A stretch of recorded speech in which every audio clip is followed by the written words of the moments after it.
What's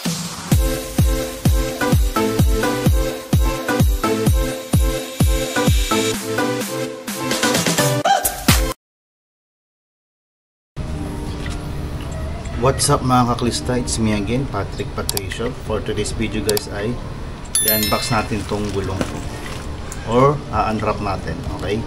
Para makita natin kung may defect. So ito yung binili ko na 29er, ang brand niya ay CST. Okay, tara, let's go. Buksan na natin para makita natin kung may defect or wala. So ilalagay ko din yung link nung pinagbilan ko nito. Okay, dahan-dahan lang kasi baka mamaya masama yung gulong sa pagcutter, kaya manipis lang yung pagkakat natin. Mahirap na, sayang naman yung pinag-anuhan natin, diba? Okay,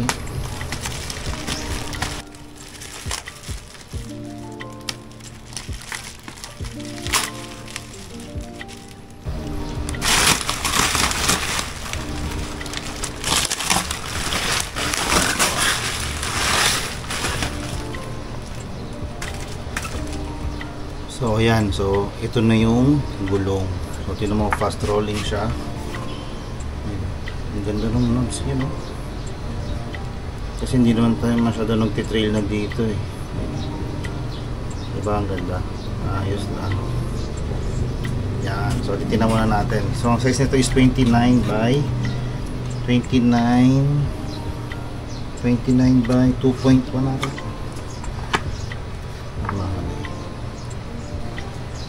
Where na sa size mo. So ayan ang brand niya, kita ba? Yan, CST tires. Okay, 29. Yan, 29 by 2.1. Hindi ko sure kung nakikita sa camera. Ayan, dito siya. Okay, so upon checking naman, so ano pala to, wired bead, hindi siya cold bead. Okay, so goods naman siya, fast rolling. Okay, so check din natin yung isa, syempre visual inspection. So yung mga ganitong lumulubog sa pagkakatape na lang to kanina, maganda siya, magaan lang, magaan lang siya. So same siya ng size, syempre goods na goods. Ayan, so ayan, fast rolling yun. Same siya, same. Ganda, diba? Ganda ng gulong, no? Parehas din yan. Yan, same size din. CST tires. Baka naman sa pagkakalap ko, ang CST tires ay Maxxis din. Parang sister company ito ng Maxxis, kung hindi ako nagkakamali. So yung same company nun, sila din ang gumagawa nito, Maxxis tsaka CST. Yan. Okay, so ngayon, ano pang hinihintay natin? Kasi syempre, kakabit na natin, syempre, diba? So let's go.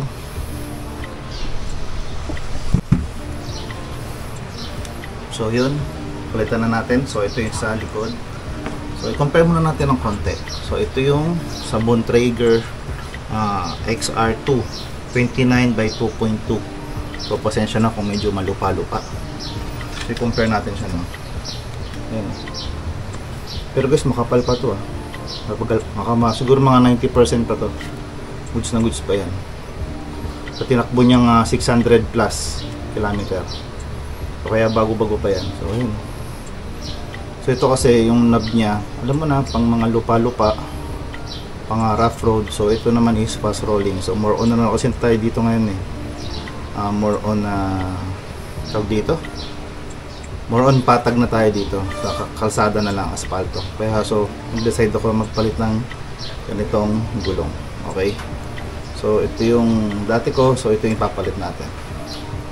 Okay, so ayan, makapal pa yan. So ibibenta na lang natin to para magamit ng iba. So let's go, palitan na natin. Tanggalan natin ng hangin.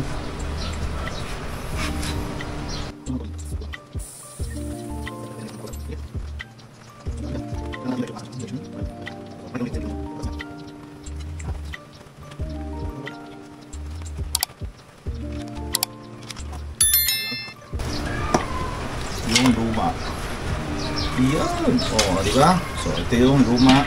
Pero syempre interior, yun pa rin yun. Lagay lang natin yung lumang exterior. Ay, tama, exterior. Ito, luma siya. So, ito ka muna. Yun yung sa likod. Okay. Buti na lang meron na siyang meron na siyang rim tape ng pagkabili. Pag di na ako mag-ano. Ngayon is ilalagay na natin yung gulong. Yung bago. So yung dito yung ano, di ba? Kadena. So paganon siya. Paganon yung direction niya. Papunta sa harap. So pwede natin ilagay ito.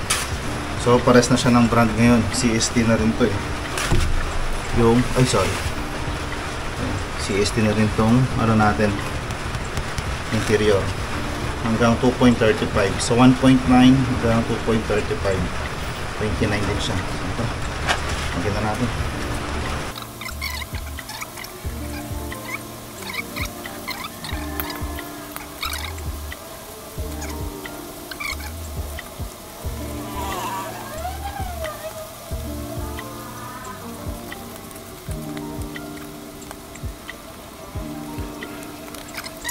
Okay, babahan na natin.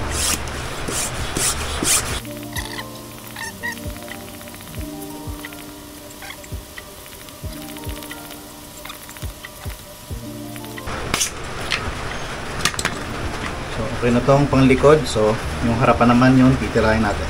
So, let's go! Ganda no?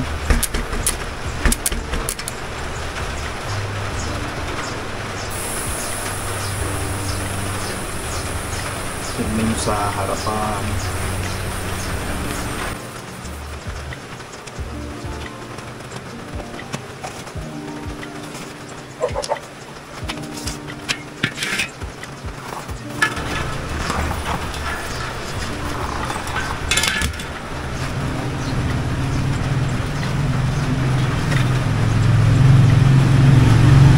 Mas mabigat para to.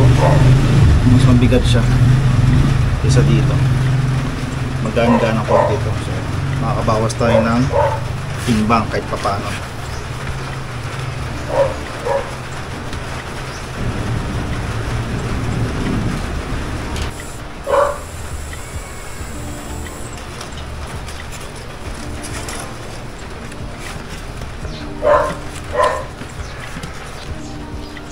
Bomba na, bomba.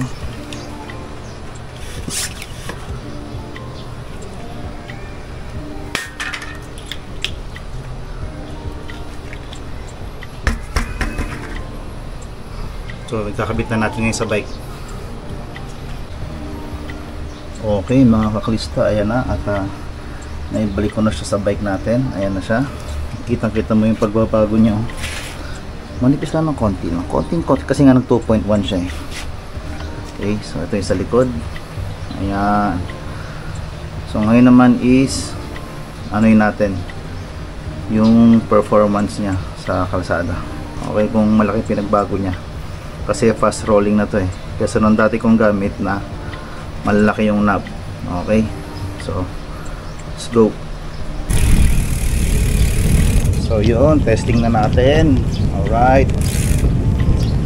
So, unang-una kong naramdaman dito is gumaan. Gumaan na siya. Okay. So, ayan. Tapos mas iba na yung ano, iba na yung feeling. Isa sa mga nagpalit kaya ako sa nagpalit kasi makunat yung dati ko, yung Bontrager, makunat yun. Lalo sa mga asfalto, makunat siya. Naririnig mo yung ugong. Basta alam nyo na yan, basta mga malalaki yung knobs. Sa mga patag, umuugong yan, may tunog yan. Okay.